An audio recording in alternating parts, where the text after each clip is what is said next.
Greetings, I am Dr. Karl Nath, the Editor-in-Chief of Mayo Clinic Proceedings, and I am pleased to welcome you to the multimedia summary for the journal's January 2020 issue.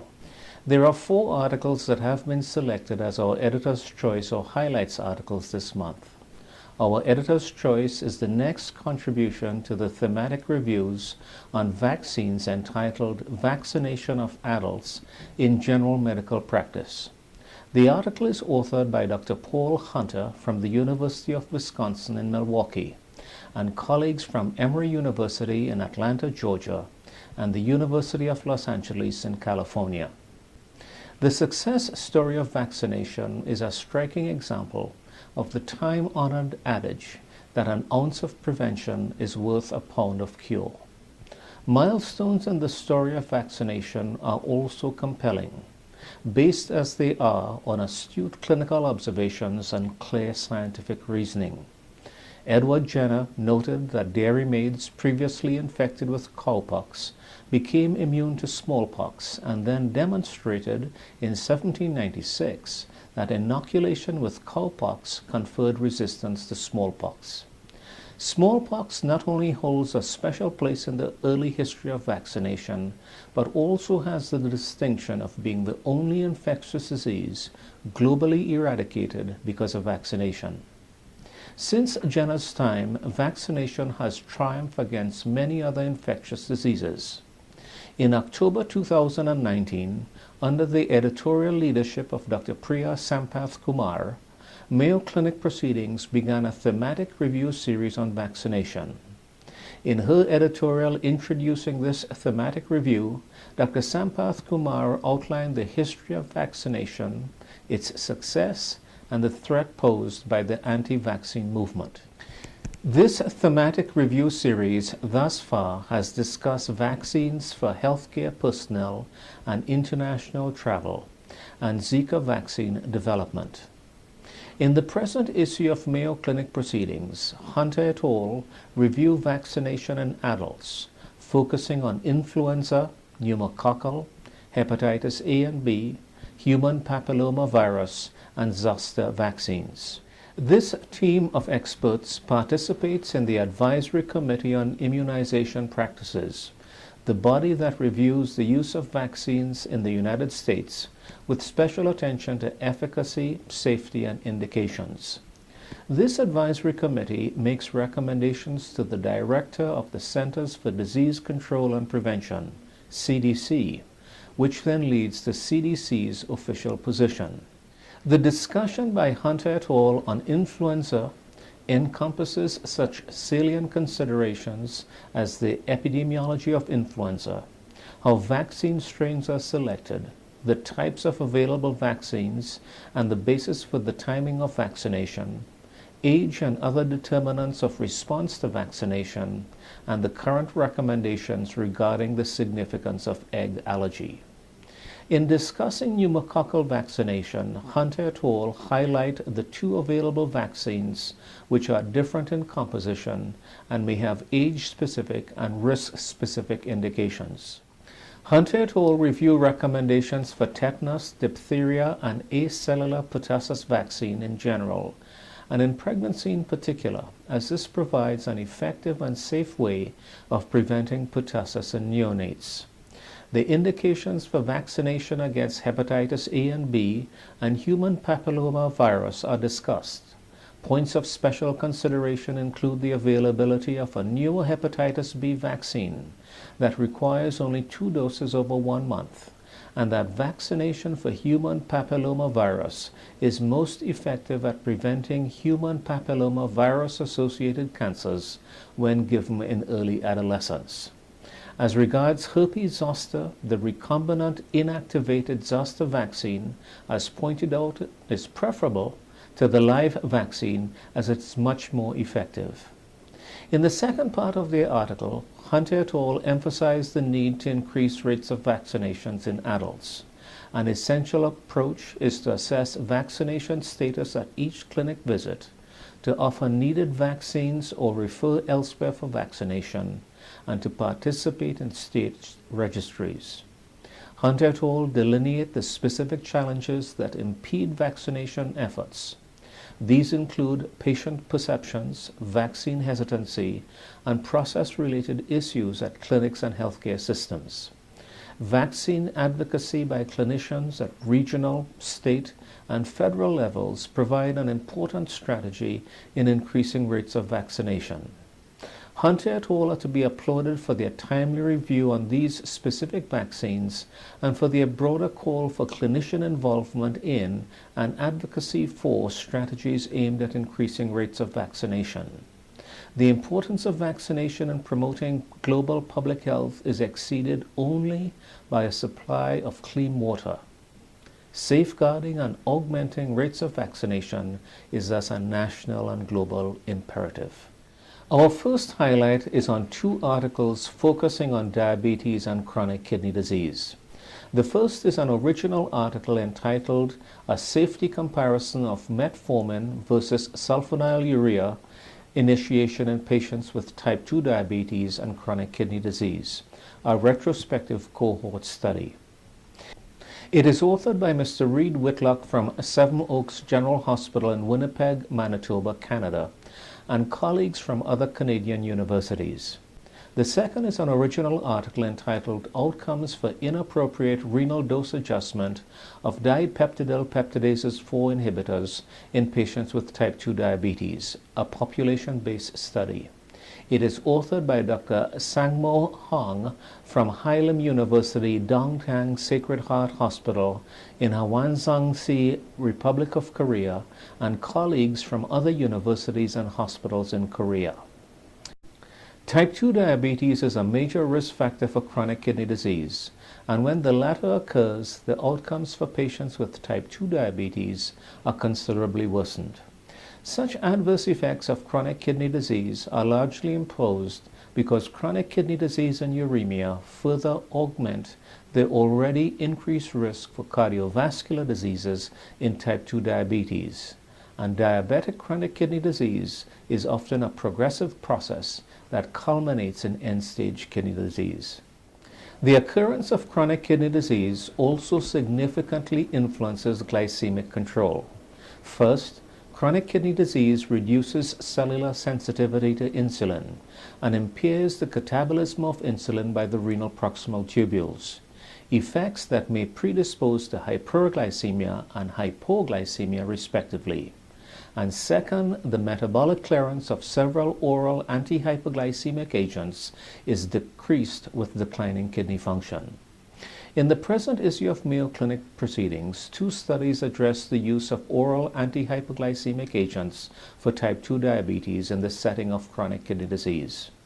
In a retrospective cohort study undertaken in Manitoba, Canada, Whitlock et al. Compared the safety profiles of metformin in approximately 20,000 users and sulfonylureas in approximately 2,000 users as first-line monotherapy for type 2 diabetes in the setting of normal kidney function and varying stages of chronic kidney disease. Metformin is generally regarded as the first-line drug in type 2 diabetes as it reduces plasma glucose concentrations by increasing the sensitivity to insulin and suppressing hepatic glucose production without a gain in body weight or an increase in plasma insulin concentrations. Metformin is generally well tolerated and relatively inexpensive, and metformin's use may be attended by improved outcomes for cardiovascular disease in type 2 diabetes. Because metformin is cleared from the body by active secretion into the urine by the renal proximal tubules, there are concerns regarding the use of metformin in the setting of advanced chronic kidney disease, with a rare risk of lactic acidosis, and the use of metformin is proscribed for stage 4 chronic kidney disease and lower. The analysis of Whitlock et al. Demonstrates that metformin usage, as compared with that of sulfonylurea, was attended by a lower risk of major hypoglycemic episodes, cardiovascular events, and all-cause mortality. Chronic kidney disease was an effect modifier for mortality. in that for an estimated glomerular filtration rate less than 60 mLs per minute per 1.73 meters squared, no differences in mortality were observed between these two classes of oral antihyperglycemic agents, whereas irrespective of the severity of chronic kidney disease, use of metformin was still attended with a lower risk of hypoglycemic episodes and cardiovascular events. Also in this issue of Mayo Clinic Proceedings is the observational cohort study by Hong et al. Involving more than 80,000 adults with type 2 diabetes and chronic kidney disease treated with the dipeptidase 4 DPP4 inhibitor.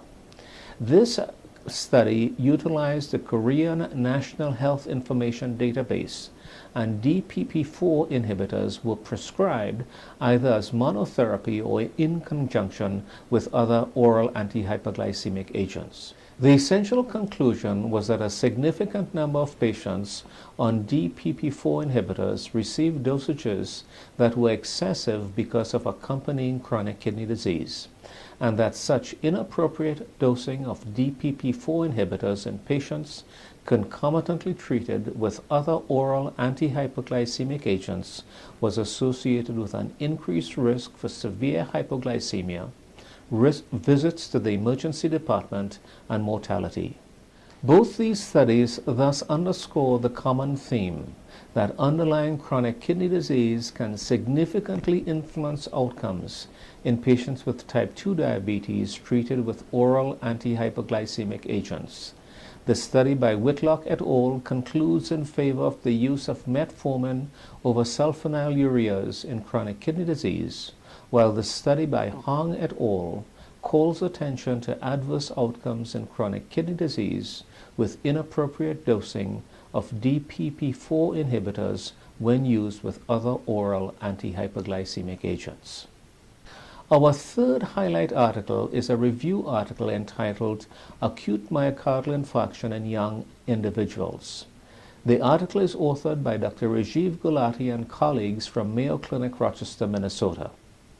Traditional atherosclerotic cardiovascular risk factors and age-related multimorbidity are both less common in relatively young individuals, that is less than age of 55 years, as compared with older individuals. Drawing upon these observations, along with the relative cardioprotective effects of the pre- and perimenopausal state in women, Gulati et al. Comprehensively and expertly discuss in this issue of Mayo Clinic Proceedings the basis for the clinical presentation and management of acute myocardial infarction in young individuals. The authors start from the sobering premise that while acute myocardial infarction is significantly less common in younger individuals, it is still a significant contributor to morbidity and mortality in this age range, and has not evinced the decline in mortality from cardiovascular diseases seen in recent years in older individuals. Approximately two-thirds of acute myocardial infarction in younger individuals reflect, as in the older age range, traditional risk factors and the occurrence of plaque rupture. Less common causes include illicit drug use such as cocaine and methamphetamines, spontaneous coronary artery dissection, myocarditis, coronary embolism, myocardial infarction due to atheromatous coronary artery disease but without critical stenosis, and coronary vasospasm. Notable sex differences exist in young individuals with acute myocardial infarction. For example, while the incidence of acute myocardial infarction is lower in men as compared with women, women experience a longer interval before receiving medical attention for acute myocardial infarction. Women have worse outcomes when hospitalized with acute myocardial infarction, and women are much more likely to have myocardial infarction with non-obstructive coronary artery disease and are predisposed to spontaneous coronary artery dissection, a disease that may reflect underlying fibromuscular disease and one which is more likely to occur in pregnancy.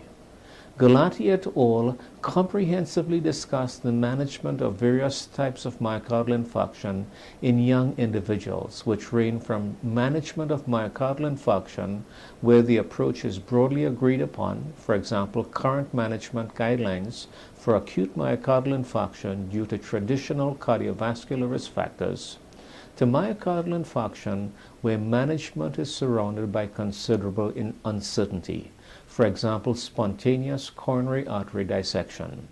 The authors conclude their article with very clear algorithms that determine the following: whether thrombus is detected in the coronary arteries and whether there are accompanying traditional cardiovascular risk factors, how to differentiate between spontaneous coronary artery dissection and coronary microvascular dysfunction in patients with non-obstructive coronary artery disease, and how to home in on underlying causes for acute myocardial infarction in patients with non-obstructive coronary artery disease, as well as with a negative initial workup. As is generally underscored in medical teaching, the diagnosis of a specific disease first requires an appreciation that such a disease may occur. Awareness of the occurrence of acute myocardial infarction in young individuals may be blunted because acute myocardial infarction in this age range is relatively uncommon, may present atypically, and may be underpinned by relatively uncommon diseases. This important review by Galati et al. Raises the awareness of and sensitivity to this disease, discusses how it's diagnosed and its underlying cause delineated, and outlines key principles and approaches in the management of the various subtypes. You can access these highlights and editor's choice articles free of charge during the entire month of January. When you visit our Mayo Clinic Proceedings website at www.mayoclinicproceedings.org, you'll find links to our social media by clicking the buttons at the top of the home page to follow us on Facebook, Twitter, and YouTube.